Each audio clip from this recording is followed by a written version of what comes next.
حضرت ابو کبشہ رضی اللہ تعالیٰ عنہ آپ روایت کرتے ہیں کہ آقا علیہ الصلوۃ والسلام نے ایک دن ہمیں ایک عجیب انداز میں بات بیان کی۔ اللہ کے نبی نے فرمایا کہ میں 3 چیزوں پر قسم کھاتا ہوں اور وہ 3 چیزیں تم لوگ جو ہے یاد کر لو۔ میں قسم اٹھا کے اس زبان حق ترجمان سے میرے آقا بیان کر رہے ہیں کہ میں قسم اٹھا کر 3 چیزیں بیان کرتا ہوں اور ان 3 چیزوں کو تم پلے باندھ لینا۔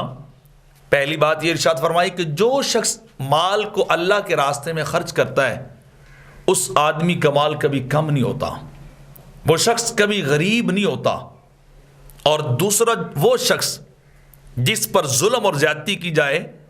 اور وہ ظلم اور زیادتی کے بدلے میں صبر کر لے، اس کو برداشت کر جائے، ریئیکٹ نہ کرے، بدلہ نہ لے، تو اللہ رب العزت ایسے شخص کی عزت کو بڑھا دیتا ہے، اس کے وقار اور ڈگنیٹی میں اللہ اضافہ کر دیتا ہے، اس کی ریسپیکٹ سوسائٹی کے اندر خود بخود اللہ کی طرف سے تھرو گاڈ جو ہے وہ آٹومیٹیکلی ڈیولپ ہو جاتی، وہ بڑھ جاتی ہے۔ اور تیسری بات میرے آقا فرماتے ہیں جس شخص نے مانگنا شروع کر دیا، سوال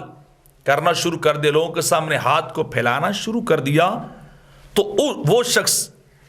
ایسا ہے کہ جس نے اپنے اوپر غریبی اور فقر کے دروازے کو کھول لیا ہے۔ مطلب جو مانگنا شروع کر دے محنت کرنے کی بجائے، جو ہاتھ پھیلانا شروع کر دے لوگوں کو سامنے جا کر، وہ عزت سے کمائے نہیں، محنت نہ کرے، ہارڈ ورکر نہ ہو، جد و جہد نہ کرے، بلکہ ہاتھ پھیلا کے مانگنا شروع کر دے، تو میرے آقا فرما رہے ہیں قسم اٹھا کے کہ وہ شخص کبھی امیر نہیں ہو سکتا، وہ محتاج ہی رہتا ہے، وہ فقیر ہی رہتا ہے، وہ ضرورت مند ہی رہتا ہے۔ اس کے اندر وہ مادہ ہرس کا پیدا ہو جاتا ہے کہ وہ مانگنا اس کو اچھا لگتا ہے کہ بغیر محنت کے ہاتھ پھیلاتے ہیں کچھ نہ کچھ مل جاتا ہے، کچھ نہ کچھ عطا ہو جاتا ہے۔ تو یہ 3 باتیں میرے آقا قسم اٹھا کر بیان کر رہے ہیں، اور اگر ان کو اپنی زندگی میں آپ اپلائی کر کے دیکھ لیں، اگر پریکٹیکلی آپ ان کو دیکھیں تو یقیناً ایسا شخص زبردست لائف گزارنے والا ہوگا جو اللہ کے راستے میں خرچ کرے، دنیا کے اندر بھی اس کا معاوضہ پائے، اس کا بدلہ پائے، آخرت کی نعمتوں اور برکتوں کا حقدار بھی ہو جائے، جو کسی کو معاف کر دے، صبر کر لے۔ ان اللہ مع الصابرین، اللہ صبر والوں کے ساتھ، اللہ کی صحبت معیت بھی ملے گی، عزت اور وقار رسپیکٹ بھی ملے گی۔ اور تیسرا، جو مانگنے والا مانگنے سے باز نہ آئے،